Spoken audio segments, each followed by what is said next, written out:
Good morning, students. Welcome to Krypton Academy of Chemistry. I'm Sahil. Last time मैं ਤੁਹਾਨੂੰ the relationship between Gibbs free energy and equilibrium constant ਕਰਵਾਇਆ ਸੀ। ਅੱਜ ਦਾ ਆਪਣਾ topic ਹੈ ਇਲੈਕਟ੍ਰੋਲਾਈਟਿਕ conductor. ਸਭ ਤੋਂ ਪਹਿਲਾਂ ਆਪਾਂ ਡਿਫਰੈਂਸ ਪੜਾਂਗੇ ਕਿ ਇਲੈਕਟ੍ਰੋਲਾਈਟਿਕ ਕੰਡਕਟਰ ਤੇ ਮੈਟੈਲਿਕ ਕੰਡਕਟਰ 'ਚ ਕੀ ਡਿਫਰੈਂਸ ਹੁੰਦਾ ਹੈ। ਉਸ ਤੋਂ ਬਾਅਦ ਪੜਾਂਗੇ ਆਪਾਂ ਰੈਜ਼ਿਸਟੈਂਸ ਕੀ ਹੁੰਦੀ ਹੈ, ਕੰਡਕਟੈਂਸ ਕੀ ਹੁੰਦੀ ਹੈ, ਮੋਲਰ ਕੰਡਕਟੈਂਸ ਕੀ ਹੁੰਦੀ ਹੈ, ਇਕੁਇਵਲੈਂਟ ਕੰਡਕਟੈਂਸ ਕੀ ਹੁੰਦੀ ਹੈ। ਤਾਂ ਬਸ ਸਟਾਰਟ ਕਰਦੇ ਹਾਂ। ਤਾਂ ਸਭ ਤੋਂ ਪਹਿਲਾਂ ਮੈਨੂੰ ਤੁਸੀਂ ਦੱਸੋ ਕਿ ਕੰਡਕਟਰਸ ਕੀ ਹੁੰਦੇ ਹੈ। ਠੀਕ ਹੈ, ਇੱਕ ਆਪਣੇ ਕੋਲੇ ਕੰਡਕਟਰਸ ਹੁੰਦੇ ਹੈ, ਇੱਕ ਆਪਣੇ ਕੋਲੇ ਇਨਸੂਲੇਟਰਸ ਹੁੰਦੇ ਹੈ। ਤੁਹਾਨੂੰ ਸਭ ਨੂੰ ਪਤਾ ਹੈ ਕੰਡਕਟਰਸ ਕੀ ਹੁੰਦੇ ਹੈ, ਜਿਨ੍ਹਾਂ ਦੇ ਵਿੱਚੋਂ ਇਹੋ ਜਿਹੇ ਸਬਸਟੈਂਸਿਸ ਜਿਨ੍ਹਾਂ ਦੇ ਵਿੱਚੋਂ ਇਲੈਕਟ੍ਰੀਸਿਟੀ ਈਜ਼ੀਲੀ ਫਲੋ ਕਰਦੀ ਹੈ, ਜਿਨ੍ਹਾਂ ਦੇ ਵਿੱਚੋਂ ਇਲੈਕਟ੍ਰੀਸਿਟੀ ਈਜ਼ੀਲੀ ਫਲੋ ਕਰਦੀ ਹੈ ਉਹਨਾਂ ਨੂੰ ਕੀ ਬੋਲਦੇ ਆ ਆਪਾਂ ਕੰਡਕਟਰਸ, ਅਤੇ ਜਿਨ੍ਹਾਂ ਦੇ ਵਿੱਚੋਂ ਫਲੋ ਨਹੀਂ ਕਰਦੀ ਉਹਨਾਂ ਨੂੰ ਕੀ ਬੋਲਦੇ ਆਪਾਂ ਇਨਸੂਲੇਟਰਸ। ਇਹ ਤੁਸੀਂ ਲੋਅਰ ਕਲਾਸਿਸ ਦੇ ਵਿੱਚ ਵੀ ਪੜ੍ਹਿਆ ਹੋਊਗਾ। ਹੁਣ ਕੰਡਕਟਰਸ ਬੇਸਿਕਲੀ ਦੋ ਤਰੀਕੇ ਦੇ ਹੁੰਦੇ ਆ, ਇੱਕ ਹੁੰਦੇ ਹੈ ਮੈਟੈਲਿਕ ਕੰਡਕਟਰਸ, ਇੱਕ ਹੁੰਦੇ ਇਲੈਕਟ੍ਰੋਲਾਈਟਿਕ ਕੰਡਕਟਰਸ। ਇੱਕ ਆਪਣੇ ਕੋਲ ਹੋਣਗੇ ਮੈਟੈਲਿਕ ਕੰਡਕਟਰਸ, ਦੂਸਰੇ ਹੋਣਗੇ ਇਲੈਕਟ੍ਰੋਲਾਈਟਿਕ ਕੰਡਕਟਰਸ। ਹੁਣ ਸਭ ਤੋਂ ਪਹਿਲਾਂ ਆਪਾਂ ਗੱਲ ਕਰਦੇ ਹਾਂ ਇਲੈਕਟ੍ਰੋਲਾਈਟਿਕ ਕੰਡਕਟਰ ਦੀ। ਜੋ ਇਲੈਕਟ੍ਰੋਲਾਈਟਿਕ ਕੰਡਕਟਰ ਹੁੰਦੇ ਨੇ ਇਹਨਾਂ ਦੇ ਵਿੱਚ ਇਲੈਕਟ੍ਰੀਸਿਟੀ ਕਿਵੇਂ ਜਨਰੇਟ ਹੁੰਦੀ ਹੈ। ਨਾਮ ਤੋਂ ਹੀ ਪਤਾ ਲੱਗ ਗਿਆ ਇਲੈਕਟ੍ਰੋਲਾਈਟਿਕ ਮਤਲਬ ਕੰਡਕਟਿਵਿਟੀ ਕਿਸ ਚੀਜ਼ ਕਰਕੇ, ਇਲੈਕਟ੍ਰੋਲਾਈਟ ਕਰਕੇ। ਹੁਣ ਤੁਹਾਨੂੰ ਪਤਾ ਇਲੈਕਟ੍ਰੋਲਾਈਟ ਕੀ ਹੁੰਦੇ ਆ।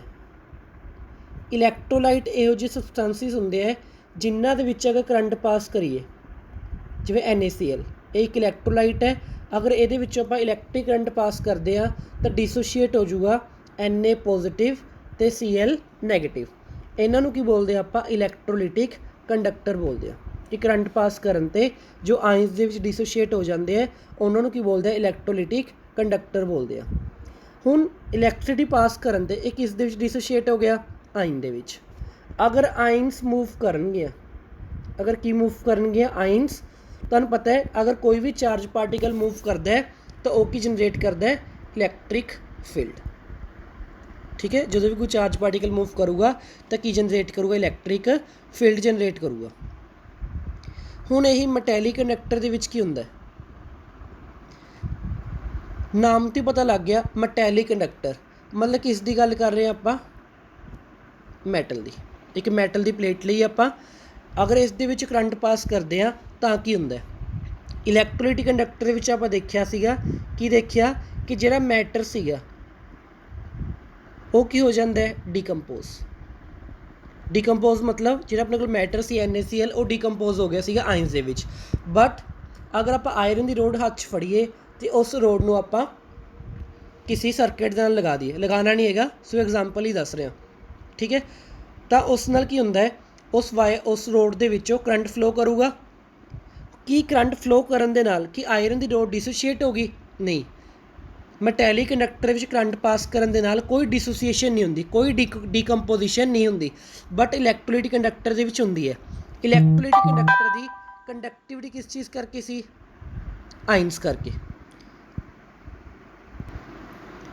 ਠੀਕ ਹੈ, ਇਲੈਕਟ੍ਰੋਲਾਈਟਿਕ ਕੰਡਕਟਰ ਦੀ ਕੰਡਕਟਿਵਿਟੀ ਕਿਸ ਚੀਜ਼ ਕਰਕੇ ਸੀ, ਆਇਨਸ ਕਰਕੇ। ਬਟ ਜੇ ਮੈਟੈਲਿਕ ਕੰਡਕਟਰ ਨੇ ਇਹਨਾਂ ਦੀ ਕੰਡਕਟਿਵਿਟੀ ਕਿਸ ਚੀਜ਼ ਕਰਕੇ ਹੁੰਦੀ ਹੈ, ਇਹਨਾਂ ਦੀ ਕੰਡਕਟਿਵਿਟੀ ਹੁੰਦੀ ਹੈ due to kernels and electrons. Basically electron ਕਰਕੇ ਹੁੰਦੀ ਹੈ। ਹੁਣ ਕਰਨਲਸ ਕੀ ਹੁੰਦੇ ਆ, ਸਭ ਤੋਂ ਪਹਿਲਾਂ ਆਪਾਂ ਸਮਝਦੇ ਹਾਂ ਕਿ ਕਰਨਲ ਕੀ ਹੁੰਦਾ। ਆਪਾਂ ਇੱਕ ਸੋਡੀਅਮ ਦੀ ਪਲੇਟ ਲਈ ਉਹਦੇ ਵਿੱਚ ਐਟਮ ਕਿਹਦੇ ਹੋਣਗੇ, ਸੋਡੀਅਮ ਦੇ। ਠੀਕ ਹੈ, ਸੋਡੀਅਮ ਦੀ ਪਲੇਟ ਲਈ ਆਪਾਂ ਅਤੇ ਇਹਦੇ ਵਿੱਚ ਐਟਮ ਕਿਹਦੇ, ਸੋਡੀਅਮ ਦੇ। ਤਾਂ ਕਰੰਟ ਪਾਸ ਕਰਨ 'ਤੇ ਸੋਡੀਅਮ ਕੀ ਹੋ ਜਾਊਗਾ, ਆਇਓਨਾਈਜ਼। ਸੋਡੀਅਮ ਕੀ ਹੋ ਗਿਆ, ਆਇਓਨਾਈਜ਼। ਸੋਡੀਅਮ ਦੇ ਵੈਲੈਂਸ ਸ਼ੈਲ 'ਚ ਕਿੰਨੇ ਇਲੈਕਟ੍ਰੋਨ ਹੁੰਦੇ ਆ, ਇੱਕ। ਟੋਟਲ ਇਲੈਕਟ੍ਰੋਨ ਕਿੰਨੇ ਹੁੰਦੇ ਆ, 11। ਇਹਨੇ ਇੱਕ ਇਲੈਕਟ੍ਰੋਨ ਲੂਜ਼ ਕਰਤਾ ਅਤੇ ਇਹਦੇ ਕੋਲ 10 ਕੀ ਬਚ ਗਏ, ਇਨਰ ਇਲੈਕਟ੍ਰੋਨ। 10 ਕੀ ਬਚ ਗਏ, ਇਨਰ ਇਲੈਕਟ੍ਰੋਨ। ਤਾਂ nucleus plus inner electron, nucleus plus inner electron ਨੂੰ ਕੀ ਬੋਲਦੇ ਆ ਆਪਾਂ, kernel. Nucleus plus inner electron ਨੂੰ ਕੀ ਬੋਲਦੇ ਆ ਆਪਾਂ, ਕਰਨਲ ਬੋਲਦੇ ਹਾਂ। ਠੀਕ ਹੈ, ਤਾਂ ਕੰਡਕਟਿਵਿਟੀ ਇਸ ਦੇ ਵਿੱਚ ਕਿਹਦੇ ਕਰਕੇ ਹੋਊਗੀ, due to kernels and inner electrons. ਤਾਂ ਕਰਨਲਸ ਕੀ ਹੁੰਦੇ ਆ, ਪੋਜ਼ੀਟਿਵ ਚਾਰਜ ਨਾਲ ਕੀ ਹੋਊਗਾ, ਇਲੈਕਟ੍ਰੋਨ। ਪੋਜ਼ਿਟਿਵ ਚਾਰਜ, ਨਾਲ ਕੀ ਹੋਊਗਾ ਇਲੈਕਟ੍ਰੋਨ। ਕਰੰਟ ਪਾਸ ਕਰਨ ਤੇ ਆਪਣੀ ਮੈਟਲ ਦੀ ਪਲੇਟ ਕੀ ਹੋਗੀ, ਆਇਓਨਾਈਜ਼ ਹੋ ਰਹੀ ਹੈ, ਇਸਨੇ ਇਲੈਕਟ੍ਰੋਨ ਕੀ ਕਰਤੇ, ਲੂਜ਼ ਕਰਤੇ। ਤਾਂ ਕੰਡਕਟਿविटी किस चीज़, चार्ज पार्टिकल आ गए। तो कंडक्टिविटी बेसिकली किस चीज़ करके आ रही है, ड्यू टू करनल्स एंड इलैक्ट्रॉन्स। ये करनल्स की ਜਿਹੜੇ ਕਰਨल्स ਨੇ ਇਹਨਾਂ ਦੇ ਨਾਲ ਕੀ ਪਏ ਇਲੈਕਟ੍ਰॉन्स। ਹੁਣ due to positive charge electron plate तो बाहर नहीं निकल सकते, कोई पॉजिटिव चार्ज इलैक्ट्रॉन के नैगेटिव चार्ज ਨੂੰ अट्रैक्ट करके रखूगा। तो इलैक्ट्रॉन्स की करते हैं, ਸਿੰਪਲੀ प्लेट के उपर घूमते रहते हैं, ਸਿੰਪਲੀ प्लेट के उपर की करते रहते हैं, मूव करते रहते हैं, जिस नाल की होंदा है, अगर चार्ज पार्टिकल मूव करूगा तो की जनरेट होगी, इलैक्ट्रिसिटी। की जनरेट होगी, इलैक्ट्रिसिटी। ठीक है।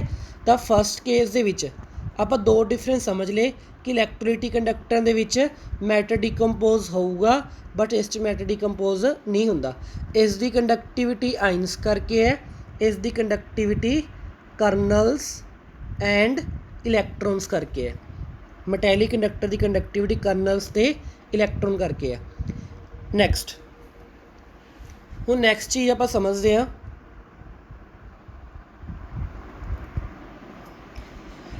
कि टैंपरेचर वधाउण ते की होऊगा। टैंपरेचर वधाउण ते मैटैलिक कंडक्टर की कंडक्टिविटी घटूगी कि वधूगी, इलैक्ट्रोलिटिक कंडक्टर की कंडक्टिविटी वधूगी कि घटूगी। पहला आपां गल करदे इलैक्ट्रोलिटिक कंडक्टर की। टैंपरेचर वधाउण ते इलैक्ट्रोलिटिक कंडक्टर की कंडक्टेंस इंक्रीज़ होंदी है। क्यों होंदी है, क्योंकि हीट देण ते NaCl की है सोलिड, हीट देण ते ये किस फॉर्म च आ जाऊगा, मोल्टन फॉर्म दे विच। अगर ये मोल्टन फॉर्म दे विच आ गया तो आइंस की हो जाएंगे दूर दूर। जो मोल्टन फॉर्म दे विच आऊगा सोलिड च आइंस टाइटली पैक्ड होंदी है, but molten form they which ions की हो जाएंगे दूर दूर। अगर आइंस दे विच का डिस्टेंस वध गया तो फोर्स ऑफ अट्रैक्शन की हो जानी, घट जाएगियाँ। पॉजिटिव चार्ज तो नैगेटिव चार्ज के विचकार इलैक्ट्रोस्टैटिक फोर्स ऑफ अट्रैक्शन होंदी है, जो कि हो जूगी, घट जूगी, जिहदे करके आइंस ईजली की कर सकते मूव। ਇਹਦਾ मतलब की कंक्लूड किया आपां कि जो इलैक्ट्रोलिटिक कंडक्टर है, इन्हां दी कंडक्टिविटी टैंपरेचर इंक्रीज़ करन ते इंक्रीज़ होंदी है। बट जो अपने को मैटैलिक कंडक्टर है, इन्हां दी कंडक्टिविटी टैंपरेचर इंक्रीज़ करन ते मैटैलिक कंडक्टर की कंडक्टिविटी की होंदी है, कंडक्टेंस डिक्रीज़ होंदी है। क्यों होंदी है, क्योंकि हीट देण ते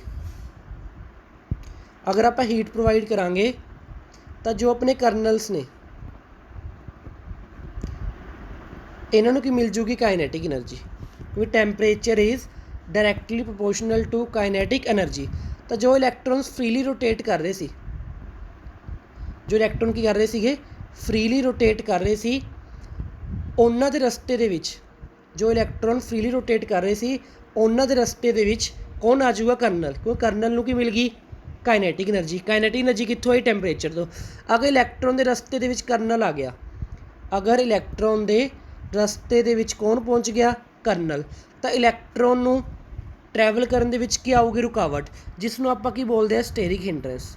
इलैक्ट्रॉन नूं की मिलूगी, स्टेरिक हिंड्रेंस। अगर इलैक्ट्रॉन नूं स्टेरिक हिंड्रेंस मिलूगी तो इलैक्ट्रॉन की मूवमेंट अल्टीमेटली की हो जूगी, स्टॉप। ਇਹਦਾ मतलब टैंपरेचर ਵਧਾਉਣ ਤੇ कर्नल वाइब्रेट करन लग जाते हैं, जिस नाल इलैक्ट्रॉन की मूवमेंट की हो जाती है बंद, तो कंडक्टिविटी की होने लग जाती है डिक्रीज़।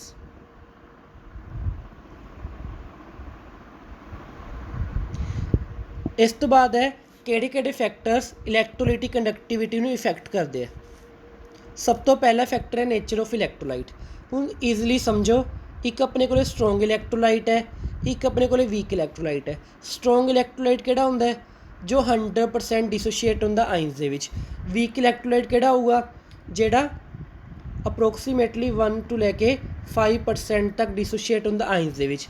मतलब इस दी आइंस की होणगियां घट, तो इस दी आइंस की होणगियां ज़्यादा। ओबवियस है, स्ट्रोंग इलैक्ट्रोलाइट दी आइंस ज़्यादा ने, वीक इलैक्ट्रोलाइट दी आइंस घट ने। जिन्नी आइंस ज़्यादा उन्नी कंडक्टेंस भी की होगी ज़्यादा, जिन्नी आइंस ज़्यादा उन्नी कंडक्टेंस की होगी ज़्यादा होगी। सैकेंड फैक्टर की गल करते हैं आपां। सैकेंड फैक्टर है साइज ऑफ आइन। हुण देखो, एक आइन का साइज स्मॉल है पॉजिटिव चार्ज का, एक आइन का साइज की है लार्ज। किस दी मोबिलिटी ज़्यादा होगी, किस दी मोबिलिटी ज़्यादा होगी, जिसका साइज छोटा है उसकी मोबिलिटी की होगी ज़्यादा। अगर आयन जल्दी फ्लो करूगी तो कंडक्टेंस भी की होगी ज़्यादा। तो इसकी कंडक्टेंस ज़्यादा होगी, इसकी कंडक्टेंस की होगी घट होगी। नैक्सट है अपने को नेचर ऑफ सोलवेंट। एक अपने को पोलर सोलवेंट है, एक अपने को नॉन पोलर सोलवेंट है। एक पोलर है, एक नॉन पोलर है। हुण आपां नूं पता है जिहड़े इलैक्ट्रोलाइट्स ने, जो इलैक्ट्रोलाइट्स ने वो पोलर दे विच की हुंदे है, डिसोशिएट। इलैक्ट्रोलाइट्स पोलर दे विच की हुंदे है, डिसोशिएट। बट नॉन पोलर च डिसोशिएट ये नहीं हुंदे। अगर डिसोशिएट ही ना होए तो आइनस ही नहीं होनियां। अगर आइनस ही नहीं हैगियां तो कंडक्टिविटी कित्थों आऊगी? तो पोलर दे विच हमेशा कंडक्टिविटी ज़्यादा होंदी है as compare to non polar, क्योंकि पोलर दे विच आइनस की कर जाती है, डिसोशिएट कर जाती है। नॉन पोलर दे विच आइनस दे विच इलैक्ट्रोलाइट डिसोशिएट नहीं करता। इस तो बाद आ गई विस्कोसिटी। सपोज करो दो आइनस ने, उरे भी दो आइनस ने।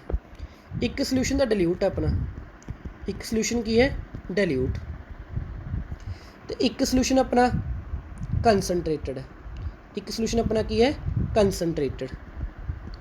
तो किस दे विच आयन की मोबिलिटी ज़्यादा होगी? जो मोबिलिटी ज़्यादा होगी तो कंडक्टेंस भी की होगी ज़्यादा। ये अपना कंसनट्रेटेड है या हाईली विस्कस है, या हाईली की है विस्कस, मतलब गाढ़ा ज़्यादा है। ये अपना डिल्यूट है तो लैस विस्कस है। मतलब उरे सिंपल जी गल है, अगर मैं तुहानूं कहां कि गिल्ली मिट्टी के उपर भजो, गिल्ली मिट्टी है काफ़ी वह पानी पाया हुआ है, वो भजो, उस तो भजना की औखा, क्योंकि वो कंसनट्रेशन की है ज़्यादा, विस्कोसिटी की है ज़्यादा। As compare to simple surface से भजना की ईजी। तो उरे भी वही गल है, उरे कंसनट्रेशन ज़्यादा तो आइनस मूवमेंट करने की औखी है, बट उरे कंसनट्रेशन घट है तो आइनस ईजली की कर सकती हैं, मूव कर सकती हैं।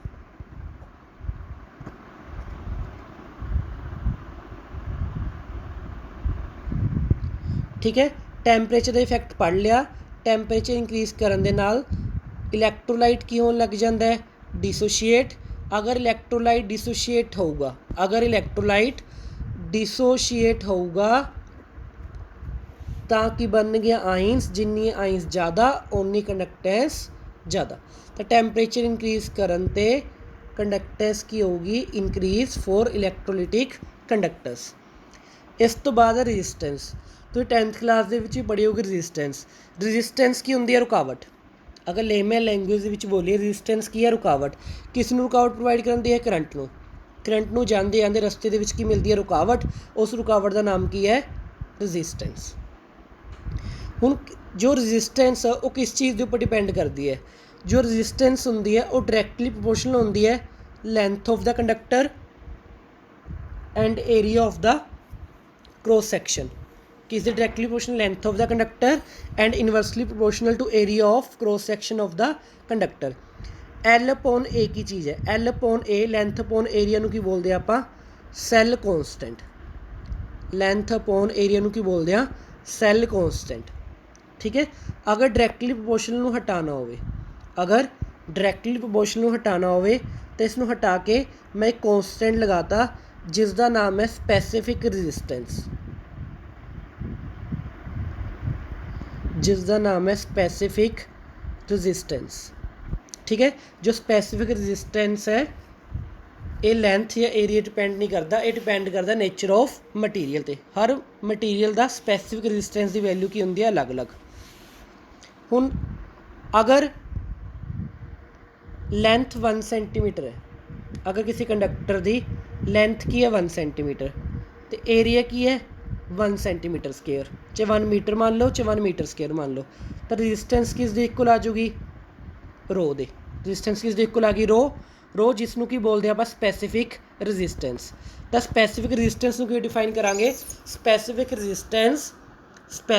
Resistance is defined as resistance of the conductor when length of conductor is 1 centimeter and area of cross section is 1 centimeter square।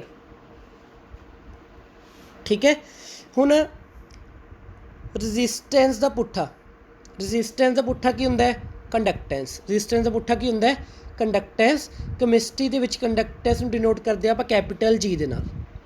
Chemistry they which conductance नूं किहने डिनोट करदे? कैपीटल जी दे नाल। एवें ਰਜਿਸਟਿविटी ਦਾ ਪੁੱਠਾ ਕੀ ਹੁੰਦਾ ਹੈ? ਰਜਿਸਟਿविटी मतलब स्पैसीफिक रजिस्टेंस ਦਾ ਪੁੱਠਾ ਕੀ ਹੁੰਦਾ ਹੈ? ਕਾਪਾ। ਕੀ ਹੁੰਦਾ ਆਪਣੇ ਕੋਲੇ? ਕਾਪਾ। ਕਾਪਾ ਕੀ ਹੈ? Specific conductance. ਕਾਪਾ ਕੀ ਚੀਜ਼ ਹੈ ਆਪਣੇ ਕੋਲੇ? स्पैसीफिक कंडक्टेंस, ਜਿਸ ਨੂੰ ਆਪਾਂ ਕੀ ਬੋਲਦੇ ਹਾਂ? ਕੰਡਕਟਿਵਿਟੀ। ਜਿਸ ਨੂੰ ਆਪਾਂ ਕੀ ਬੋਲਦੇ ਹਾਂ? ਕੰਡਕਟਿਵਿਟੀ। ਤਾਂ ਸਿੰਪਲੀ ਰਜਿਸਟੈਂਸ ਦੀ ਵੈਲਿਊ ਆਪਾਂ ਨੂੰ ਪਤਾ ਸੀ। ਰਜਿਸਟੈਂਸ ਦੀ ਵੈਲਿਊ ਕੀ ਸੀ? ਰੋ ਇੰਟੂ ਐਲ ਅਪੋਨ ਏ। ਤਾਂ ਰਜਿਸਟੈਂਸ ਨੂੰ ਕੀ ਲਿਖ ਸਕਦਾ? 1 ਅਪੋਨ ਜੀ, ਅਤੇ ਸਪੈਸੀਫਿਕ ਰਜਿਸਟੈਂਸ ਨੂੰ 1 ਅਪੋਨ ਕਾਪਾ ਇੰਟੂ ਐਲ ਅਪੋਨ ਏ। ਤਾਂ ਕਾਪਾ ਦੀ ਵੈਲਿਊ ਕੀ ਆ ਗਈ? ਜੀ ਇੰਟੂ ਐਲ ਅਪੋਨ ਏ। ਤੁਹਾਨੂੰ CBSE ਦੇ ਵਿੱਚ ਨੂਮੈਰੀਕਲ ਆਇਆ ਸੀ, ਸੈੱਲ ਕੌਂਸਟੈਂਟ ਦੀ ਵੈਲਿਊ ਦਿੱਤੀ ਹੋਈ ਸੀ, ਕੰਡਕਟੈਂਸ ਦੀ ਵੈਲਿਊ ਦਿੱਤੀ ਹੋਈ ਸੀ, ਕੱਢਣੀ ਕਿਸ ਦੀ ਵੈਲਿਊ ਸੀ ਆਪਾਂ? ਸਪੈਸੀਫਿਕ ਕੰਡਕਟੈਂਸ ਦੀ।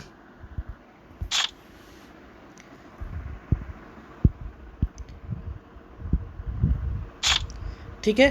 अगर वही सेम लेंथ कितनी अपने को 1 सेंटीमीटर, एरिया कितना 1 सेंटीमीटर स्क्वेयर, तो स्पैसीफिक कंडक्टेंस किस दे इक्वल आ जाऊगी?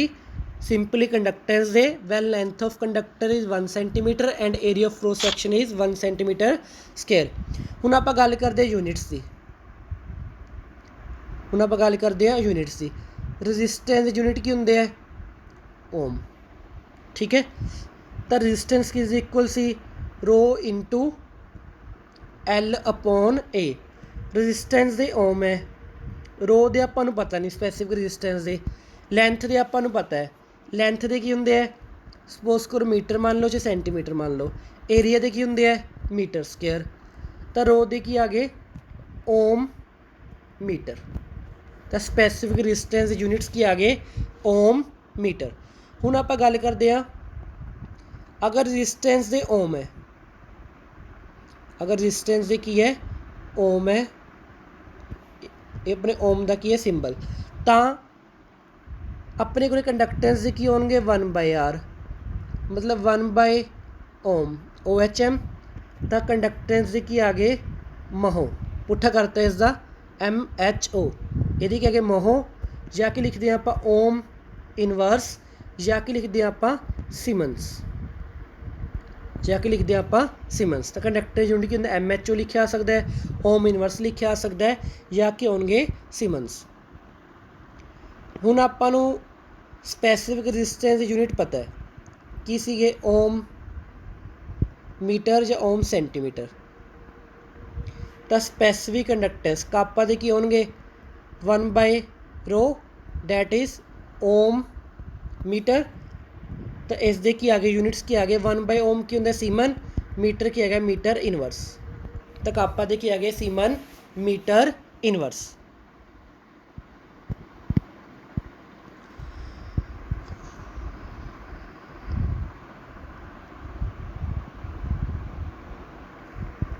इस तो बाद आ गई अपने को इक्विवेलेंट कंडक्टेंस। एक चीज़ होर, सुपर कंडक्टर्स की होंगे है? जिन्हों की रजिस्टिविटी 0 होंगी है तो कंडक्टिविटी इनफाइनाइट होंगी है, उन्होंने की बोलते हैं सुपर कंडक्टर्स। इस तो बाद आ गई इक्विवेलेंट कंडक्टेंस। इस तो बाद की आ गई? Equivalent conductance. हुण इक्विवेलेंट कंडक्टेंस की होंगी है? ठीक है। इक्विवेलेंट कंडक्टेंस तो एक चीज़ पढ़ी सी नॉर्मैलिटी दे विच 1 ग्राम इक्विवेलेंट। एक चीज़ पढ़ी सी 1 ग्राम इक्विवेलेंट, तुहानूं याद होवे नॉर्मैलिटी के अंदर आप एक चीज़ पढ़ी सी 1 ग्राम इक्विवेलेंट। तो इक्विवेलेंट कंडक्टेंस की होंगी है किसी भी सोल्यूशन की? Equivalent conductance of a solution at dilution V, at dilution V, किसी भी डिल्यूशन V के उपर किस दे इक्वल होगी? It is a conductance produce by, किन्नी कंडक्टेंस प्रोड्यूस करता है? 1 ग्राम इक्विवेलेंट। किन्नी कंडक्टेंस प्रोड्यूस करता है? 1 ग्राम इक्विवेलेंट। मतलब 1 ग्राम इक्विवेलेंट दे आइंस किन्नी कंडक्टेंस प्रोड्यूस करते हैं? 20 सेंटीमीटर क्यूब सोल्यूशन दे विच। It is a conductance of a solution at a dilution V is defined as conductance of all the ions, conductance of all the ions produced from 1 gram equivalent. 1 gram equivalent ions किन्नी conductance produce करते? 1 gram equivalent electrolyte तो suppose करो NaCl electrolyte है, एक किस टुटूगा? Na positive तो Cl negative. तो 1 gram equivalent ions 1 gram equivalent electrolyte dissociate होगा आइंस ਦੇ ਵਿੱਚ ਤਾਂ ਕਿੰਨੀ ਕੰਡਕਟੈਂਸ ਪ੍ਰੋਡਿਊਸ ਕਰਦਾ ਹੈ ਕਿਸੇ ਵੋਲੀਅਮ 20 ml ਦੇ ਵਿੱਚ ਜਾਂ 20 ਸੈਂਟੀਮੀਟਰ ਕਿਊਬ ਦੇ ਅੰਦਰ, ਉਸ ਨੂੰ ਆਪਾਂ ਕੀ ਬੋਲਦੇ ਹਾਂ ਇਕੁਇਵਲੈਂਟ ਕੰਡਕਟੈਂਸ। ਅਗਰ 1 ਮੋਲ ਬੋਲੀਏ ਆਪਾਂ ਕਿ 1 ਮੋਲ ਇਲੈਕਟ੍ਰੋਲਾਈਟ, 1 ਮੋਲ ਇਲੈਕਟ੍ਰੋਲਾਈਟ ਕਿੰਨੀ ਕੰਡਕਟੈਂਸ ਪ੍ਰੋਡਿਊਸ ਕਰਦਾ ਹੈ ਇੱਕ 20 ਸੈਂਟੀਮੀਟਰ ਕਿਊਬ ਸੋਲਿਊਸ਼ਨ ਦੇ ਵਿੱਚ, ਉਸ ਨੂੰ ਆਪਾਂ ਕੀ ਬੋਲਦੇ ਹਾਂ ਮੋਲਰ ਕੰਡਕਟੈਂਸ। ਉਸ ਨੂੰ ਆਪਾਂ ਕੀ ਬੋਲਦੇ ਹਾਂ ਮੋਲਰ ਕੰਡਕਟੈਂਸ। ਠੀਕ ਹੈ, ਅਗਰ ਗ੍ਰਾਮ ਇਕੁਇਵਲੈਂਟ ਹੋਵੇ ਤਾਂ ਇਕੁਇਵਲੈਂਟ ਕੰਡਕਟੈਂਸ, ਅਗਰ 1 ਮੋਲ ਇਲੈਕਟ੍ਰੋਲਾਈਟ ਹੋਵੇ ਤਾਂ ਮੋਲਰ ਕੰਡਕਟੈਂਸ। ਹੁਣ ਜੋ ਇਕੁਇਵਲੈਂਟ ਕੰਡਕਟੈਂਸ ਹੈ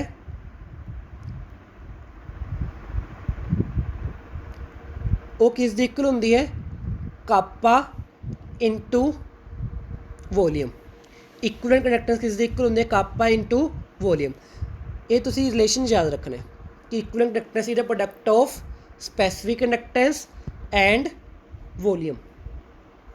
ਹੁਣ ਇਹਨੂੰ ਮੈਂ ਥੋੜ੍ਹਾ ਰੀਅਰੇਂਜ ਕਰ ਰਿਹਾ, ਤੁਹਾਨੂੰ ਪਤਾ ਨੋਰਮੈਲਿਟੀ ਕੀ ਹੁੰਦੀ ਹੈ ਨੰਬਰ ਆਫ ਗ੍ਰਾਮ ਇਕੁਇਵਲੈਂਟ ਡਿਜ਼ੋਲਵਡ ਪਰ ਲੀਟਰ ਆਫ ਸੋਲਿਊਸ਼ਨ। ਠੀਕ ਹੈ, ਡਿਜ਼ੋਲਵਡ ਪਰ ਲੀਟਰ ਆਫ ਸੋਲਿਊਸ਼ਨ। ਅਗਰ ਵੋਲੀਅਮ ml ਦੇ ਵਿੱਚ ਹੈ ਤਾਂ ਉਹਨੇ ਡਿਵਾਈਡ ਕਰ ਦਾਂਗੇ 1000 ਦੇ ਨਾਲ, ਤੇ ਉੱਪਰ ਕੀ ਆ ਜਾਊਗਾ 1000। ਆਪਾਂ ਨੰਬਰ ਆਫ ਗ੍ਰਾਮ ਇਕੁਇਵਲੈਂਟ ਕਿੰਨੇ ਸੀਗੇ 1, ਕਿ 1 ਗ੍ਰਾਮ ਇਕੁਇਵਲੈਂਟ ਕਿੰਨੀ ਕੰਡਕਟੈਂਸ ਪ੍ਰੋਡਿਊਸ ਕਰਦਾ ਹੈ, ਤਾਂ ਵੋਲੀਅਮ ਦੀ ਵੈਲਿਊ ਕੀ ਆ ਗਈ, ਵੋਲੀਅਮ ਦੀ ਵੈਲਿਊ ਆ ਗਈ 1000 ਅਪੋਨ ਨੋਰਮੈਲਿਟੀ। ਤਾਂ ਵੋਲੀਅਮ ਦੀ ਵੈਲਿਊ ਕੀ ਆ ਗਈ 1000 ਅਪੋਨ ਨੋਰਮੈਲਿਟੀ, ਤਾਂ ਵੋਲੀਅਮ ਦੀ ਵੈਲਿਊ ਪੁੱਟ ਕਰਤੀ ਮੈਂ 1000 ਅਪੋਨ ਨੋਰਮੈਲਿਟੀ। ਤਾਂ ਰਿਲੇਸ਼ਨ ਆ ਗਿਆ ਆਪਣਾ ਕਿਸ ਦਾ ਇਕੁਇਵਲੈਂਟ ਕੰਡਕਟੈਂਸ ਤੇ ਨੋਰਮੈਲਿਟੀ ਦਾ। ਕਿਸ ਦਾ ਰਿਲੇਸ਼ਨ ਆ ਗਿਆ ਇਕੁਇਵਲੈਂਟ ਕੰਡਕਟੈਂਸ ਤੇ ਨੋਰਮੈਲਿਟੀ ਦਾ। ਹੁਣ ਆਪਾਂ ਨੂੰ ਪਤਾ ਹੈ ਕਿ ਜੋ ਇਕੁਇਵਲੈਂਟ ਕੰਡਕਟੈਂਸ ਹੈ ਉਹ ਕਿਸ ਤੇ ਡਿਪੈਂਡ ਕਰਦੀ ਹੈ ਸਪੈਸੀਫਿਕ ਕੰਡਕਟੈਂਸ ਤੇ ਨੋਰਮੈਲਿਟੀ ਦੇ। ਤਾਂ ਇਸ ਦੇ ਯੂਨਿਟਸ ਕੀ ਹੋਣਗੇ, ਸਪੈਸੀਫਿਕ ਕੰਡਕਟੈਂਸ ਯੂਨਿਟ ਤੁਹਾਨੂੰ ਪਤਾ ਹੈ ਕੀ ਹੁੰਦੇ ਹੈ ਸੀਮਨ ਸੈਂਟੀਮੀਟਰ ਇਨਵਰਸ। ਨੋਰਮੈਲਿਟੀ ਦੇ ਵੀ ਆਪਾਂ ਨੂੰ ਪਤਾ ਹੈ ਨੋਰਮੈਲਿਟੀ ਦੇ ਯੂਨਿਟਸ ਕੀ ਹੁੰਦੇ ਹੈ, ਨੋਰਮੈਲਿਟੀ ਦੇ ਯੂਨਿਟਸ ਹੁੰਦੇ ਹੈ ਗ੍ਰਾਮ ਇਕੁਇਵਲੈਂਟ ਡਿਜ਼ੋਲਵਡ ਪਰ ਲੀਟਰ ਆਫ ਸੋਲਿਊਸ਼ਨ।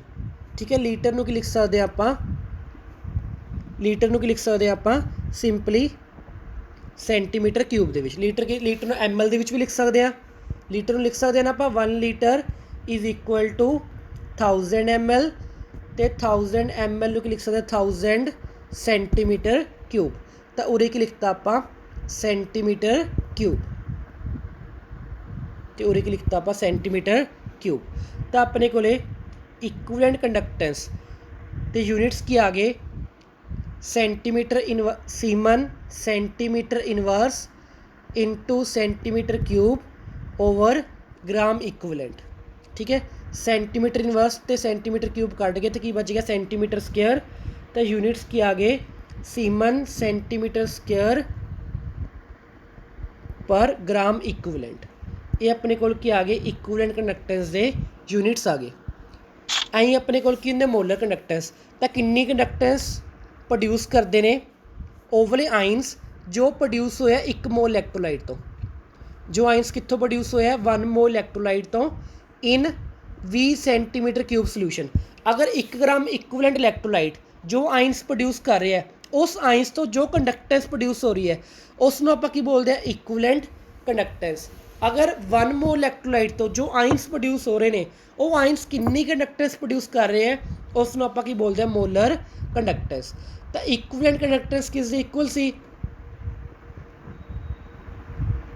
ਇਕੁਇਵਲੈਂਟ ਕੰਡਕਟੈਂਸ ਕਿਸ ਦੇ ਇਕੁਅਲ ਸੀ ਆਪਣੇ ਕੋਲੇ, ਇਕੁਇਵਲੈਂਟ ਕੰਡਕਟੈਂਸ ਆਪਣੇ ਕੋਲ ਇਕੁਅਲ ਸੀ ਕਾਪਾ ਇਨਟੂ ਵੋਲੀਅਮ। ਤਾਂ ਮੋਲਰ ਕੰਡਕਟੈਂਸ ਵੀ ਆਪਣੇ ਕਿਸ ਦੇ ਇਕੁਅਲ ਹੈ ਕਾਪਾ ਇਨਟੂ ਵੋਲੀਅਮ। ਬਟ ਉਰੇ ਜਿਹੜਾ ਵੋਲੀਅਮ ਹੈ ਇਹ ਮੋਲੈਰਿਟੀ ਇਕੁਏਸ਼ਨ ਵਾਲਾ ਹੈ। ਮਤਲਬ ਮੋਲੈਰਿਟੀ ਕੀ ਹੁੰਦੀ ਹੈ ਨੰਬਰ ਆਫ ਮੋਲਸ ਡਿਜ਼ੋਲਵਡ ਪਰ litre of solution. Number of moles ਕਿੰਨੇ ਲੈਣੇ ਆਪਾਂ 1, ਤਾਂ number of mall the value ਪੁੱਟ ਕਰਤੀ 1, ਤਾਂ ਵੋਲੀਅਮ ਕਿੰਨਾ ਆ ਜਾਊਗਾ ਆਪਣੇ ਕੋਲੇ 1000 ਅਪੋਨ ਮੋਲੈਰਿਟੀ। ਉੱਥੇ ਵੋਲੀਅਮ ਕਿਸ ਦੀ ਇਕੁਅਲ ਆਇਆ ਸੀ 1000 ਅਪੋਨ ਨੋਰਮੈਲਿਟੀ, ਤਾਂ ਉਰੇ ਵੋਲੀਅਮ ਕੀ ਆ ਜਾਊਗਾ 1000 ਅਪੋਨ ਮੋਲੈਰਿਟੀ। ਤਾਂ kappa into 1000 upon molarity is equal to molar conductance. ਇਹ ਕਿਸ ਦੇ ਇਕੁਅਲ ਹੈ ਮੋਲਰ ਕੰਡਕਟੈਂਸ ਦੇ। ਕਾਪਾ ਦੀ ਯੂਨਿਟ ਆਪਾਂ ਨੂੰ ਪਤਾ ਹੈ, ਇਹਦੇ ਕੀ ਹੁੰਦੇ ਸੀਮਨ ਸੈਂਟੀਮੀਟਰ ਇਨਵਰਸ। ਮੋਲੈਰਿਟੀ ਦੇ ਆਪਾਂ ਨੂੰ ਪਤਾ ਹੈ, ਮੋਲੈਰਿਟੀ ਦੇ ਕੀ ਹੁੰਦੇ ਮੋਲਸ ਪਰ centimetre cube, moles per litre means moles per centimetre cube. Centimetre cube की चला जाऊगा ऊपर तो -1 तो +3 आपस की बच गया अपने को सेंटीमीटर स्क्वेयर तो मोल्स की आ जाएंगे ऊपर तो सीमन सेंटीमीटर स्क्वेयर पर मोल। तो यूनिट्स की आ गया अपने को सीमन सेंटीमीटर स्क्वेयर पर मोल।